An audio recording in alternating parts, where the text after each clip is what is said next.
각각 3군데에서 실무 회담이 일어나고 있습니다. 그래서 북한과 북미 정상회담을 준비하기 위한 일련의 회담이 일어나고 있습니다. 지금 올바른 방향으로 가고 있다는 확신이 들고 있습니다. 오늘 저와 김영철 부위원장은 항상 오늘 이러한 기회를 노려서 이러한 기회를 통해서 많은 회담을 통해서 앞으로 어떠한 경로로 우리가 나아가야 할지에 관해서 많은 이야기를 나눴습니다. 김영철 부위원장님이 워싱턴을 내일 방문하여 김정은 국무위원장의 서신을 전달할 예정입니다. 역사적인 이 순간을 우리가 지금 목도하고 있습니다. 미국과 북한 간의 정상회담이 열려서 번영과 안보와 그리고 평화를 이룰 수 있을 그런 기회가 다가오고 있습니다. 이러한 기회를 이름으로써 안타까운 상황을 만들지 않기 위한 노력을 하고 있습니다. 김정은 국무위원장과 함께 그리고 김영철 부위원장과 함께 우리가 이야기를 함으로써 미국의 트럼프 대통령은 일관성 있게 의견을 제시해왔습니다. 그래서 완전하고 검증 가능하며 불가역적으로는 비핵화를 북한이 이룰 것을 다시 한번 얘기했습니다. 또 김정은은 북한의 비핵화를 통해서 더 밝은 미래를 누릴 수 있다는 점을 다시 한번 확인했습니다. 물론 이러한 것에 대해서 미국은 북한의 문화와 그 전통을 유지할 수 있도록 도울 것입니다. 또 미국과 북한 주민은 협력과 우정을 위해 더 큰 미래를 끌어날 것입니다. 두려움과 위협이 아니라 번영과 평화를 누릴 것입니다. 이러한 긍정적인 미래에 대한 비전을 우리가 서로 공유했습니다. 싱가포르에서 정상회담이 열리게 되면 우리가 이 부분에 대해서 계속해서 예의주시하여 좀 더 밝은 미래가 일어날 수 있도록 할 것입니다. 만약 일어난다면 정말 역사적인 순간이 될 것입니다. 김정일 국무위원장이 다시 한번 생에 있을까 말까 한 그러한 회담의 기회가 생겨서 세계의 정세가 완전히 바뀔 것입니다. 이러한 결정을 내려서 지금 이것이 우리가 올바른 결정인지를 먼저 지금 상황을 판단하고 있습니다. 먼저 블룸버그의 기자님께서 질문을 먼저 해주시겠습니다. 네, 감사합니다, 장관님. 지금 미국은 역사적인 순간을 노리고 있다고 말씀을 해주셨는데요. 지금 말씀하신 걸 보면 회담이 좀 일찍 끝났다고 들었습니다. 그 어떠한 특별한 이유가 있었나요? 아니면 북한 쪽에서 그리고 북미 간의 비핵화에 대해서 합의가 이루어졌기 때문이었나요? 지금 많은 이야기를 저희가 했었고요.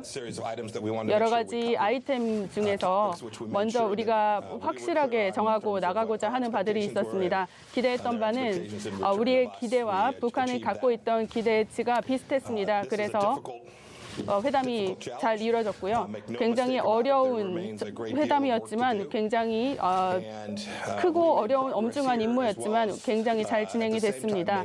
그리고 그랬기 때문에 진정이 이루어졌고 뉴욕뿐 아니라 다른 곳에서 일어나고 있는 다른 회담에서도 동시에 진전이 이루어졌습니다. 그래서 조기 종료됐습니다. 또 다음번 질문은 로이터에서 해주시겠습니다. 지금 이 얘기를 쭉 보면서 지금 진행되는 상황을 보면서 지난밤에도 김영철 부위원장과 같이 회담을 나누셨고 미국은 계속해서 북한 측이 무기를 통해서 평화를 이룰 수 없다라는 점을 설득하고자 노력을 하고 있습니다. 지금까지 이러한 노력을 기울이면서 성공적이라고 생각하십니까? 아니면 지금 트럼프 대통령께서 하고 있는 모든 일들이 지금 동시에 세계의 회담을 통하면 그리고 여러 차례 회담이 있을 수도 있다고 했는데 이거에 대해서 어떻게 생각하십니까? 오해하시면 안 되는 게 지금 굉장히 미 행정부에서도 이 문제를 굉장히 신중하고 아주 큰 과제라고 생각하고 접근하고 있습니다. 그리고 이 안보는 그 그 어느 때보다도 더 중요해지고 있습니다. 그래서 북한으로 하여금 우리가 말한 바와 같이 무기를 통해서 평화를 얻을 수 없다라는 사실을, 그래서 비핵화를 통해서 모든 것들을 이룰 수 있다라는 것이, 비핵화가 반드시 이루어져야 된다는 것을 다시 한번 설득하기 위해서 노력하고 있습니다.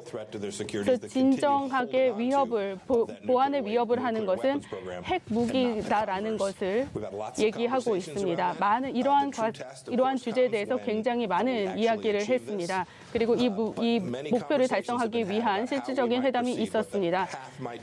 지금 어떠한 방법을 통해서 비핵화를 이룰 것인지에 관해서 얘기를 나눈 것이 주안점이었습니다. 그리고 보안은 이러한 방식으로 비핵화를 통해서 일어날 수 있다는 것을 다시 한번 이야기했습니다. 다음 질문 받겠습니다. 폼페이 장관님, 이 정상회담을 앞두시고 내일 서신을 전달한다고 말씀을 하셨고요. 그리고 또 지금 부위원장님을 만나서 같이 실제로 눈을 보고 면대면으로 얘기를 하셨는데요. 정말 롤러코스터처럼 종잡을 수 없는 그런 상황들이 계속 이어지고 있습니다. 이런 점에서 계속 이 상황이 또 완전히 바뀔 수 있다는 점도 고려하고 계신가요? 제가 지금까지 2번이나 김정은 국무위원장을 만날 수 있는 기회가 있었고요. 김영철 부위원장은 3번이나 만났습니다. 매번 만날 때마다 굉장히 좋은 대화를 해왔습니다. 그래서 저는 이 모두 다 직접적으로, 전략적으로 무언가 꾸미고 있다고 생각하지 않습니다. 이들이 직접적으로 자신들이 근본적으로 그 과거와는 다른 그 결정을 내린 것도 이들 본인입니다.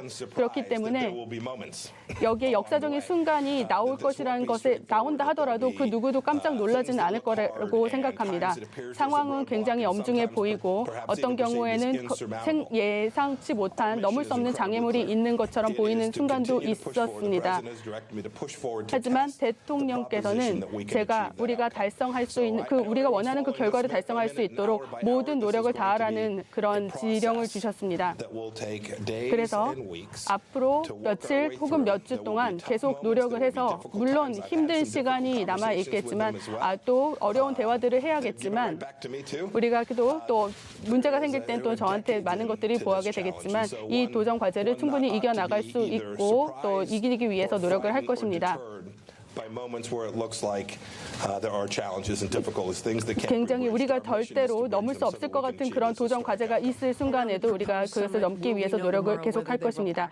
내일 사실상 정상회담이 그러면 워싱턴에서 열리게 될까요? 그건 잘 모르겠습니다. 그거에 대해서는 답변을 드릴 수가 없습니다. 폭스뉴스에서 질문 하나 더 드리겠습니다. 하나만 더 말씀드리겠습니다. 내일 만나게 되면 아마도 지난 72시간 동안 이루었던 것 중에 가장 큰 진전이 아닐까 싶습니다. 그래서 그런 것에 대한 조건에 대해서 조금 더 말씀을 드리면요. 트럼프 대통령은 실질적인 대통령과 김영철 부위원장이 만나면서 실질적인 진전이 다시 한번 확인이 될 것입니다. 그래서 72시간 동안에 이루어진 그 회담의 가장 큰 진전이 될 수가 있을 거라고 생각합니다.